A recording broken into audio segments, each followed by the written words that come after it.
Hello everyone, and thanks for joining us for Spain Awakens Week. My name is Marije, and I'm very happy to welcome you to the virtual experience of Palacio de Gaudi, giving you an insight through the 2,000 years of history inside and outside the walls of this palace. This virtual experience is part of the Tiqets Awakening Weeks, a 6-week celebration of the reopening of 100 museums and attractions in 6 countries around the world. And these venues have worked day and night to reimagine their experience and introduce new hygiene measures to make it safe for you to visit again. Now, these venues are rolling out the welcome mat with this online experience for those who are not able or not willing to travel yet, but still want to experience and reawaken cultural institutions worldwide. Now, we will start the experience at Palacio de Gaudi very soon.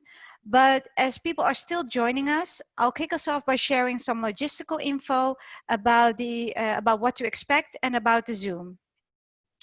If you want to ask questions or have questions for the presenters, you can submit them through the Q&A button at the bottom in the center of your Zoom window. You will have the opportunity to ask questions at the end of the presentation, so feel free to send them through and we will try to answer as many questions as possible at the end of the session.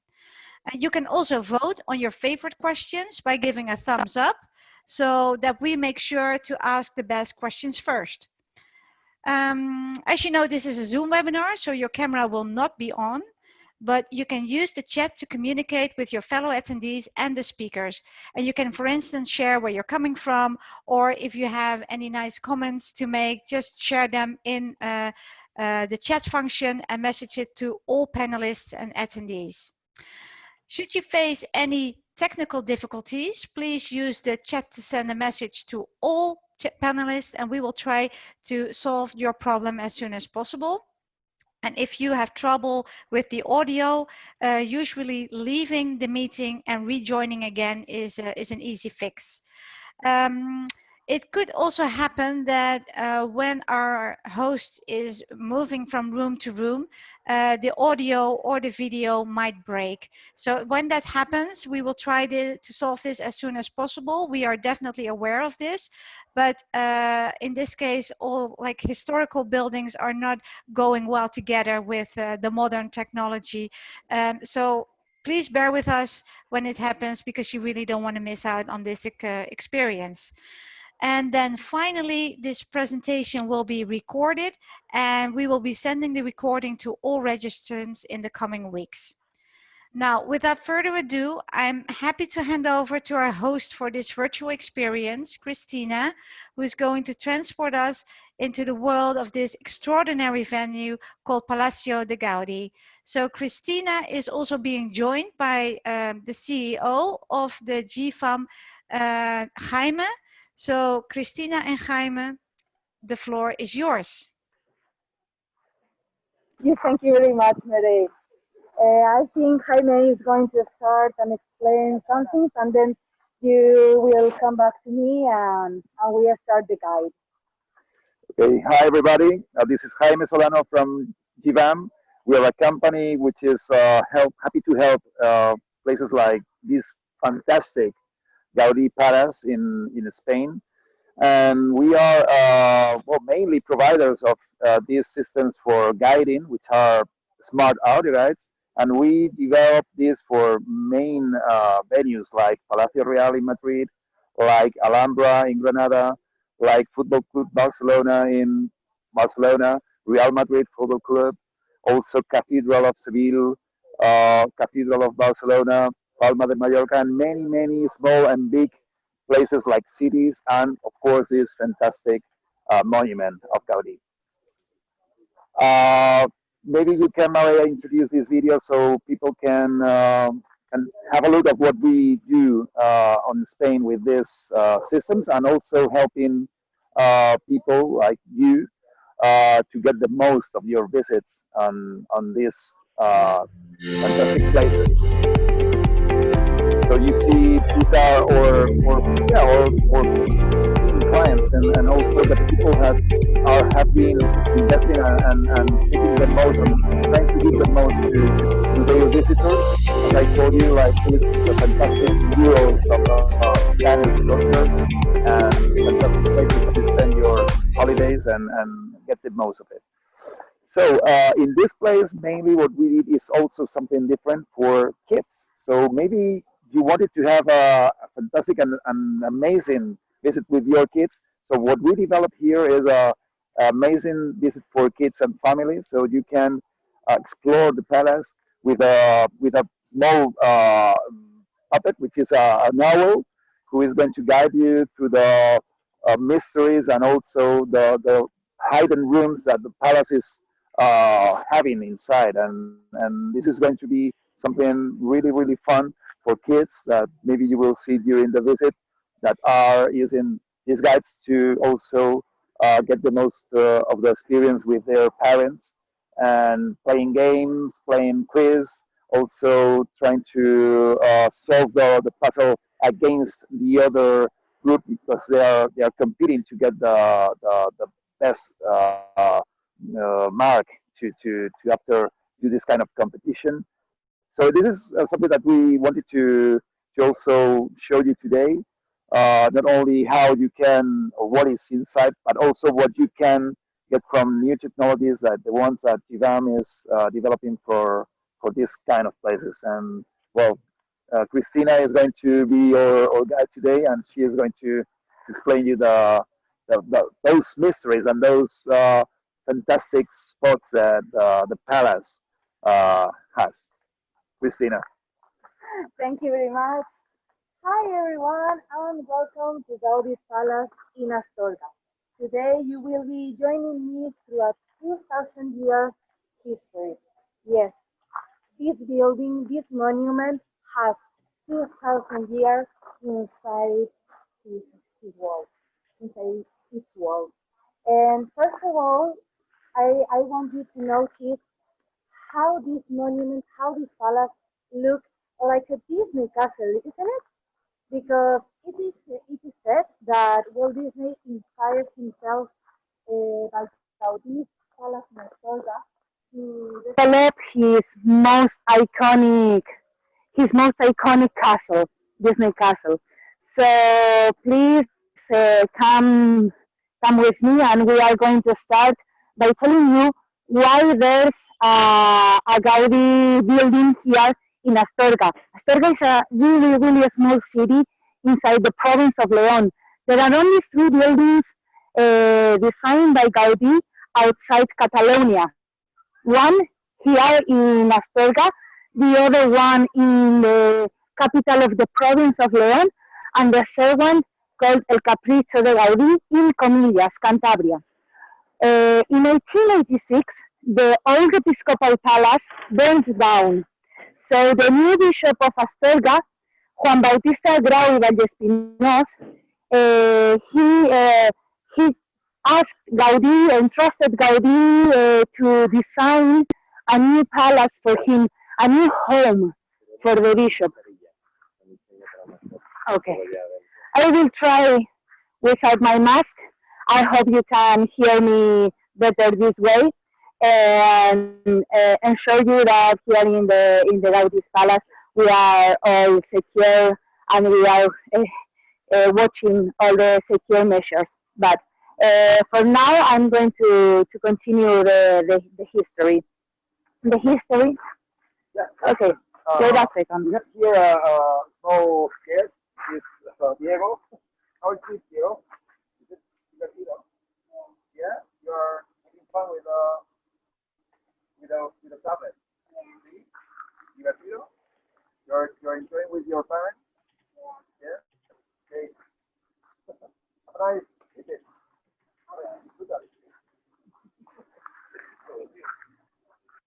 Okay, so continuing. The new bishop of the Diocese of Astorga entrusted Gaudí with the design. And Gaudí, from the letters the bishop wrote him, started to designing a building, but it was so different what we have here, because the first time Gaudí visited Astorga, he changed completely his design. Now you can see the front facade which is slightly ahead to mark its importance. And you can see also the pointed arcs and the stained glass windows, which are absolutely neo-Gothic characteristics. Why? Gaudí, the master of the Art Nouveau movement in Spain. Why Gaudí designed a neo-Gothic building in Astorga? Well, let me tell you a story. In the year 14 before Christ, the Roman Empire built here a military camp called Asturica Augusta, which is the Roman name for Astorga. Due to its near gold mining deposits, Astorga Asturica Augusta became one of the most important cities here in Spain. So Asturica Augusta was an important administrative center. But after the fall of the Roman Empire, Astorga became for an uncertainty period of time until the 9th century, when Astorga gained another importance during the Middle Ages and even became the capital of the northern Spanish Rome. And it's that Middle Ages, that medieval story, which Gaudí searched for his inspiration to build this magnificent palace. You can see that the palace it has some features from a castle, features from a cathedral, and features from a stately home. Why these three elements? These three elements were the most relevant buildings during the medieval period. So we can see the castle, you can see it in the towers, of course, the stone, and let me tell you a secret, the moat that surrounds all the palace. Yes, we don't have crocodiles, but we have a moat. We are a castle. And you can see also the cathedral because the back facade is it's playing face to face with the beautiful Astorga's cathedral. So Gaudí tried to design an element, a building to play with the cathedral facade. So we have three apses, we have colored stained windows, and we have so many ecclesiastical elements. And of course, the stately home, because this palace was supposed to be the home of the bishop, which it never came to be. Yes, I know, it happens so much with Gaudí's buildings. None Astorga's bishop has ever lived here. Why? Because, first of all, Bishop Juan Bautista Grau dead. He was dead in 1893. So Gaudí left the design, left the works because he had some difficulties trying to understand the diocesan assembly and money, of course. And he left the building. And no bishop, no architect could finish the palace until the arrival of Bishop Juan Julián García y Diego de Alcolea. This bishop traveled to Barcelona, asked Gaudí to please finish the palace in Astorga. Let me tell you that only the second floor and the roofs were to finish. The rest of the building was made during Gaudí's visits, during Gaudí's years as a main architect of the project. but Gaudí was involved so deeply with the Sagrada Familia, so he refused the Bishop of Astorga. So the bishop, this Bishop Julián de Diego García Alcolea, he entrusted the diocesan architect Ricardo García Greta to finish the project. And he did really well because Gaudí, when he infuriated left the project, he burned down his designs. So the new architect had to imagine how Gaudí.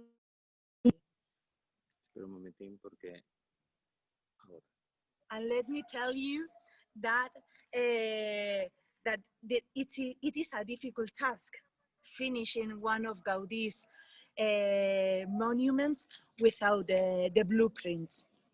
But one of the main concerns was precisely these three angels. These three angels behind me, they were supposed to be up the building on the roof to show that these were the most important building in Astorga beside the cathedral, because here was the home of the bishop. But when Ricardo García Greta took the project, he couldn't finish, he changed the design, he changed the roofs.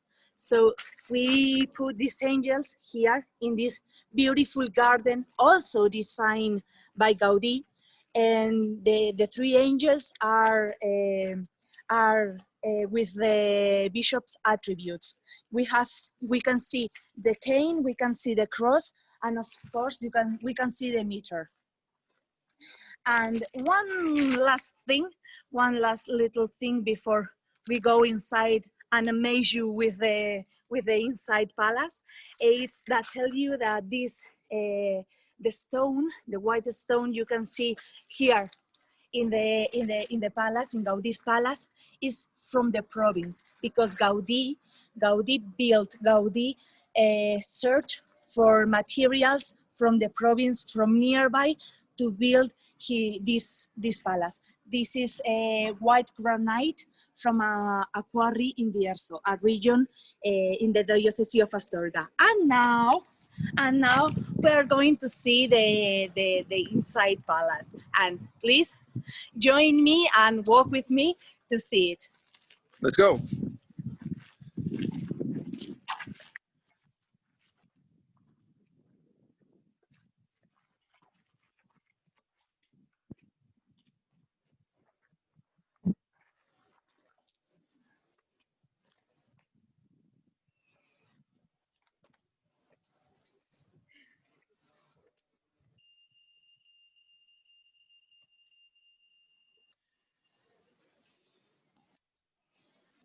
Okay, so here we are inside the palace, and this is of course the entrance, and you can see all the details that we have thought for this episcopal house.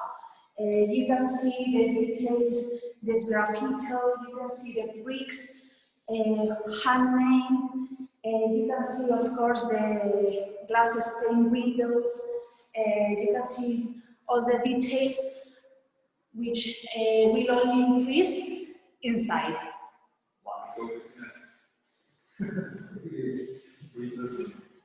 Yes.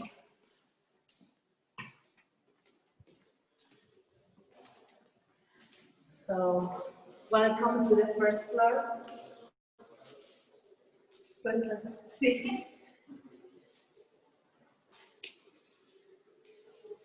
And you can see the bowls, the bricks, the graffito. Every single one of the rooms has a different graffito. So it's really a work Gaudí as an Art Nouveau architect tried and designed for the palace. You can see natural elements like flowers. You can see also geometrical designs and of course ecclesiastical designs. do not forget that this was meant to be the house of the Bishop of Astorga. And here, in the first floor, we have several rooms that they were supposed to be rooms for the workers, for the main workers in the diocese, like the butler, like the secretary, and of course the main room for the judge, the diocese judge. And now, since 1963, this is the Museo de los Caminos, a museum which holds the history of the Diocese of Astorga. Museo de los Caminos. Se ha desconectado. Se ha desconectado el auricular. Power off. Me salió. Ellos te oyen. Okay. Okay. Sorry, my headphone disconnected. Technology is always surprising. Yes, I know. So now we are going inside the palace, and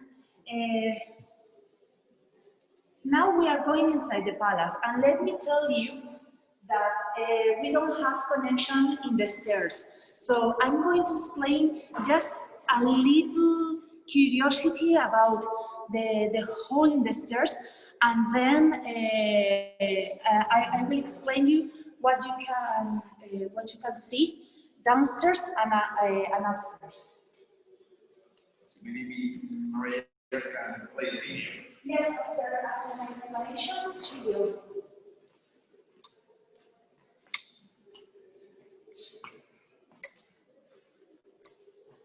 This is the stairs hole. It is lightened by windows, by stained glass windows Gaudí designed to give the most natural light to the building. And also the hole in the middle was supposed to be a lift, an elevator, which was so modern. I think we are talking about the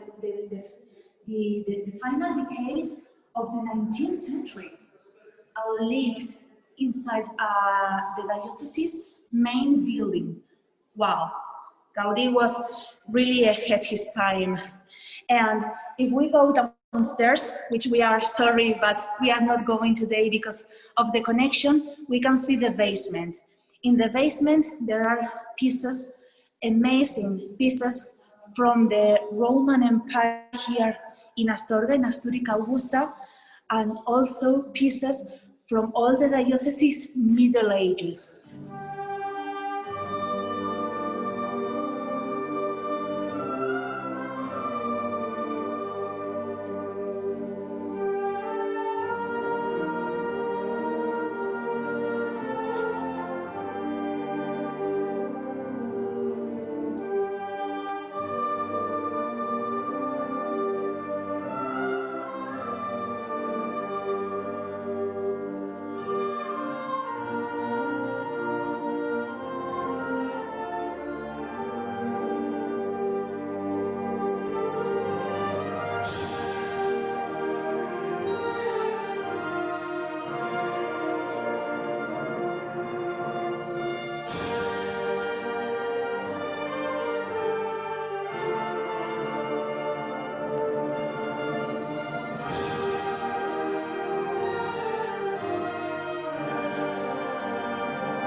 Hello everyone, and welcome back with me. We are here in the first floor, the main floor inside the palace, which is known also as the noble floor. Why? Because this was the private palace. This was where the bishop was supposed to live and was supposed to roam and rule all the diocese. And we can find here several important rooms, but first I want you to look up. Look at the amazing architect, all the details, The bricks now, they are glassed. It is beautiful, isn't it? I think so. And here, as I was telling you, here is where the bishop was supposed to live. We can go there because we have the dining room, which is now all set. You can see the glass, the stained glass windows with an inscription, which is a blessing for the table. Yes, bless us God, and thank you for all you give us, to God our Lord, amen. And also, we can walk because Gaudi thought of everything. So inside this room, this is the bishop's room, the bishop's bedroom. And you can see all the details. Gaudi didn't thought of making a really, really big room because this was only the bedroom. And we have several details like this graffiti up in the walls, and also we can see the chimney, the granite stone, white stone from the quarry, and of course the benches, and this little room that we thought it might be for the bathroom. Yeah. Really, really small. And now we are entering the office, the bishop's office. As you can see, I would love to work here. I would love to be the bishop here because it is amazing. You can see this graffito in pale blue, which represents acorns and oak leaves. These are elements from Astorga's heraldry. So for the bishop to feel here from Astorga. And you can see also the detail, all the architectural spots and everything. And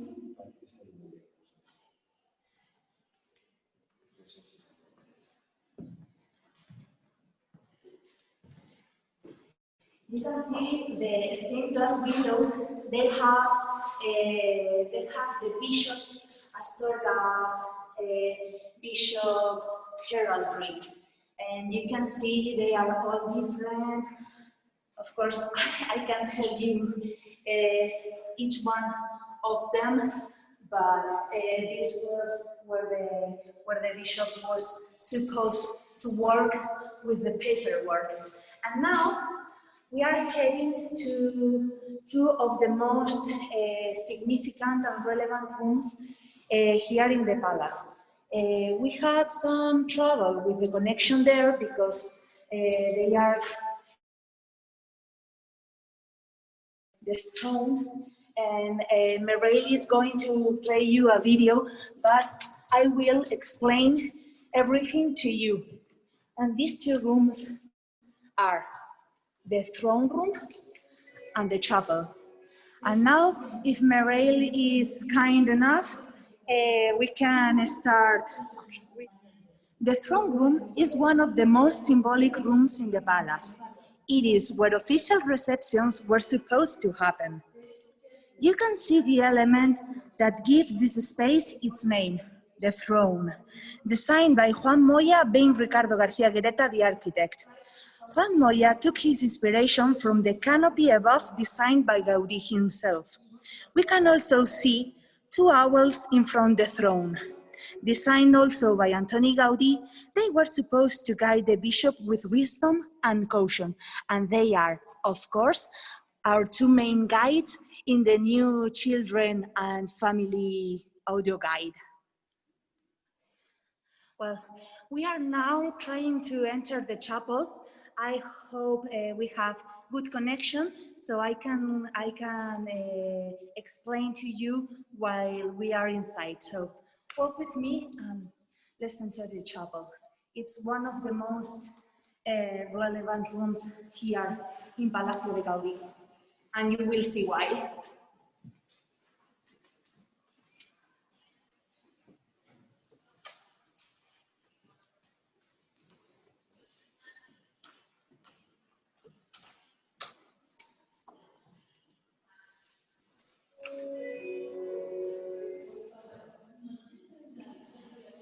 Can you see all the details? They were carefully planned, carefully designed to give this chapel a Gothic, a cathedral look. You can see these two frescoes which evoke the medieval tapestry. We can see also the details on the vaults, looking like bishop's mitres, and of course the stained glass windows, which told us the story of Virgin Mary's life. We can see also the beautiful marble altar, white marble, designed also by Juan Moya.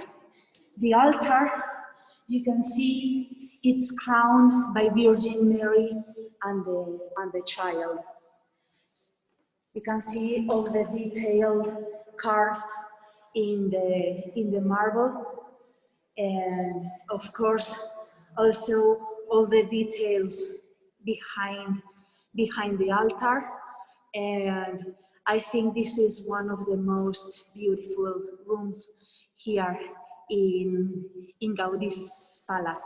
And I want to finish this presentation, and then you can ask me as many questions as you want, and I will try to answer it all with the bricks. I have told you earlier, this guide, about the bricks, and you can see they were everywhere in the palace. These bricks were designed by Gaudí himself. He designed the molds, and he asked craftsmen, potterymen from Jiménez de Jamuz here in the province of León to build them. But there is another thing. If you come with me, we can see all the details, right? They were handmade, painted by the women from this small town here in the province of León.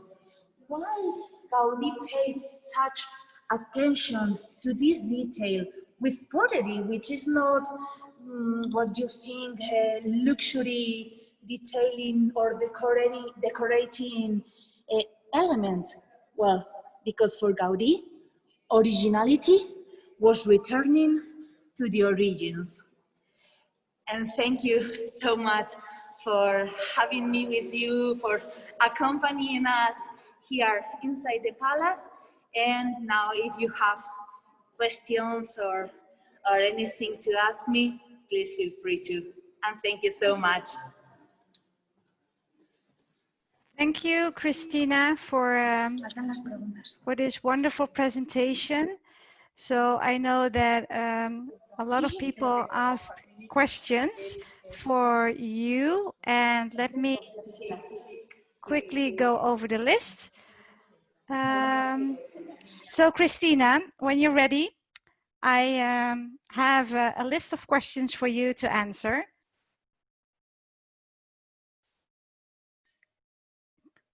Cristina, can you hear me? I can hear you. Okay, perfect. So let's start with the first question. Okay. For Casa Mila, I've heard Gaudí was inspired by nature.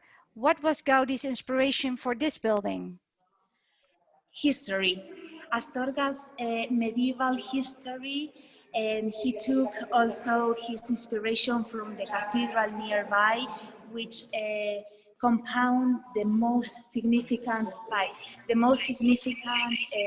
view here in Astorga. So for him, this was all the functionality, of course, because everything for Gaudi was functionality, and also history. All right, thank you very much. What is your favorite part of Palacio de Gaudi? What?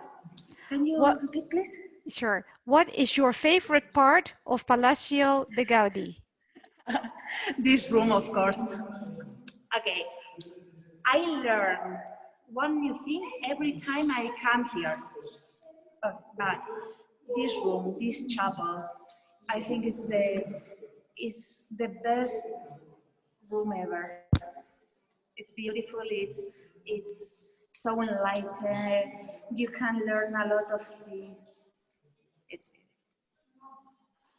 All right, thank you very much. Very clear.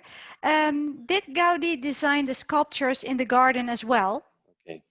yes, but Gaudí wasn't here when the sculptures were made. The sculptures were made earlier in the 20th century, but he had designed the angels you can find in the garden. Thank you. Another question from this person would like to know, how come it's so different from the other works of Gaudi?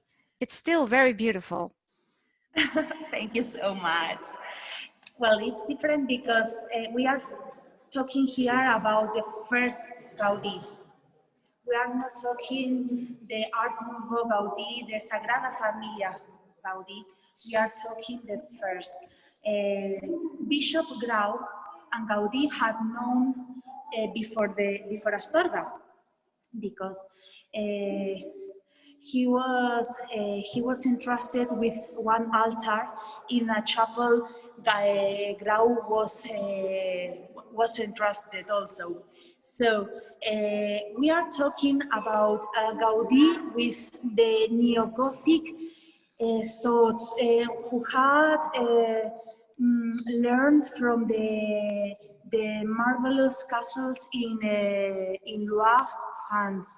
And also, we are talking about Eiffel Tower.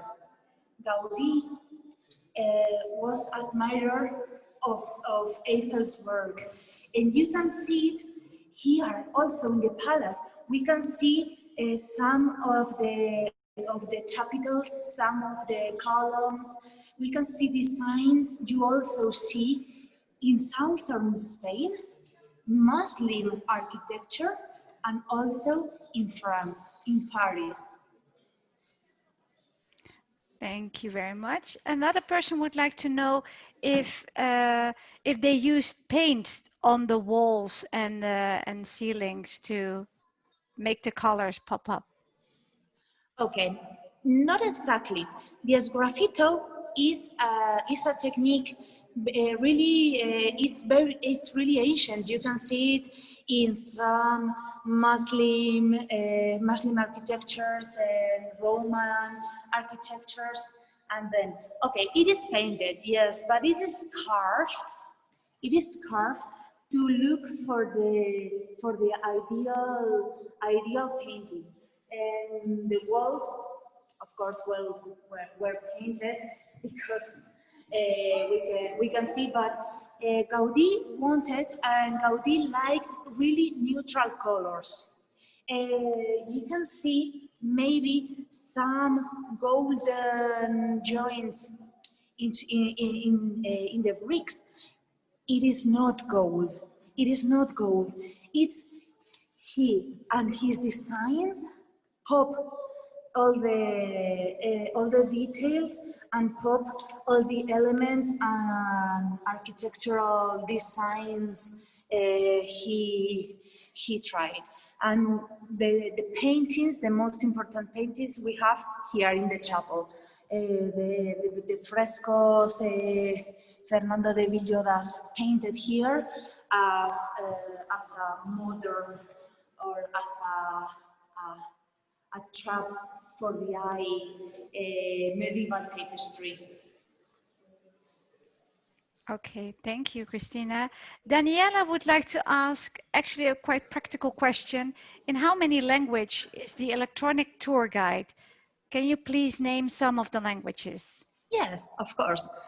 We have English, we have French, we have German, we have Italian, and of course we have Spanish. Thank you very much.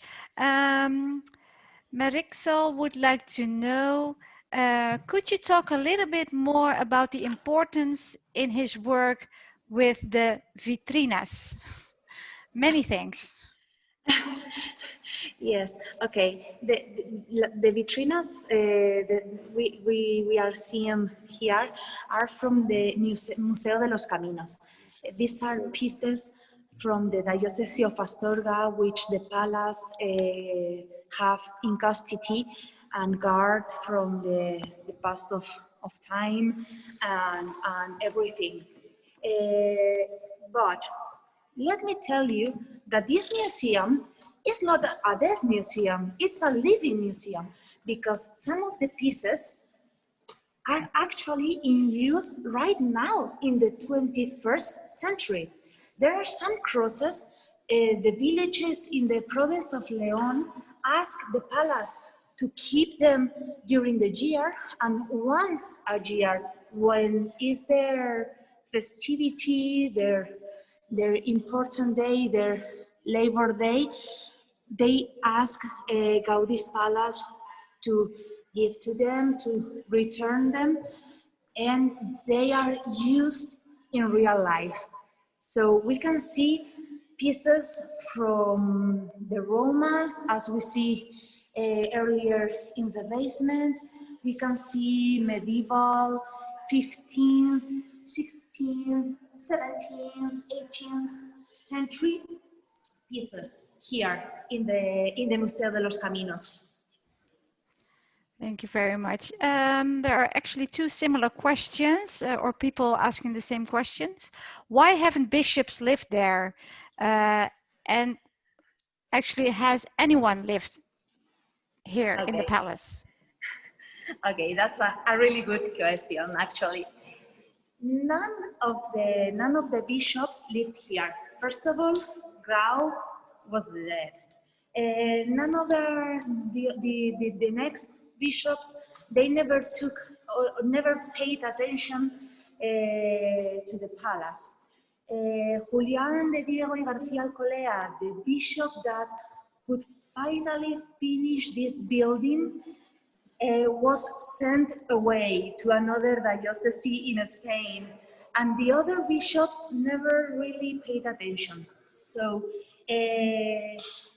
Marcelo González Martín, he decided to permanently reside, to live in the seminar of Astorga and never in the palace, because he understood that the palace was more important as a museum, as a place for the people to see, to share, to learn, that for the bishop to live. And you can see it's really an amazing place. So he thought this was really too much for the bishop. So he decided to live permanently in the seminar, and he founded Museo de los Caminos here in the palace. And for the question that you asked, if anybody has lived here, let me tell you a secret. Yes. During the Civil War, the National Army established here in Gaudi's palace just for a few months, not many months or not a year. He established here like a headquarters here in the northern, because Astorga is a connection, it's a place that connects the north and the south, the east and the west here in Spain. And there is one person that has lived here with his family, our guard, who also was entrusted to protect and to and to guard this beautiful monument. So yes, it has been lived, but none has ever been lived for the people or the person in charge of the diocese. Super interesting to hear the story. Yes. Actually, Hira is asking that it's really strange to see that it's a Gaudi building without the mosaics. So that's basically a comment that he made. And then Angelica is asking, are there any particular reasons for which Gaudi designed only 3 buildings outside Catalonia? Well, about the mosaics, we are talking of the first Gaudí, not the Art Nouveau Gaudí, not the Park Güell, Casa Batlló, Sagrada Familia Gaudí. So here he searched for elements and materials he can build the palace with from the province, from nearby. You can see the bricks, the granite, everything. So maybe, I don't know, but maybe the mosaics were later Gaudi's work. And the other question, what was the other question? Sorry. Why there were just only 3 buildings outside Okay. Catalonia? Sorry. Sorry, I forgot completely, sorry. No worries. Well, maybe because Gaudí was not very well known outside Catalonia. Maybe because some of the Gaudí's ideas were really ahead his time. We are talking that Gaudí tried to start this building in 1886. It took for him 3 years till 1889 to start this building. Why? Because this building had to be approved by the Fine Arts Academy San Fernando in Madrid, and they didn't like Gaudí's ideas. But let me tell you a secret. I'm telling you a lot of secrets today. He did what he wanted. He changed the blueprints for the Fine Arts Academy, and when he came here, when he came to look at the works, he changed it over. And that was the last secret you're going to tell us and share with us, I think, for today. Actually, those were all the questions. So thank you, Cristina, for answering them. And I would like to, first of all, thank the audience for joining us for this Tiqets Awakening Week's virtual experience. As mentioned before, we will share the recording of this session in the coming weeks. And if you're in Spain, you can also experience Spain Reawakening in person, of course. Visit the tiqets.com/blog/awakening weeks for information on all our awakening weeks around the world, including this one. And then last but not least, I would like to thank Cristina, Jaime, Guillermo, for arranging this magnificent tour. I've seen the comments in the chat box, people finding it so interesting, beautiful, gorgeous, and especially love the secrets that you shared with us today, Cristina. So thank you very much, and we are looking forward to finding more ways to culture with you soon again. Thank you very much, and have a nice day, everyone.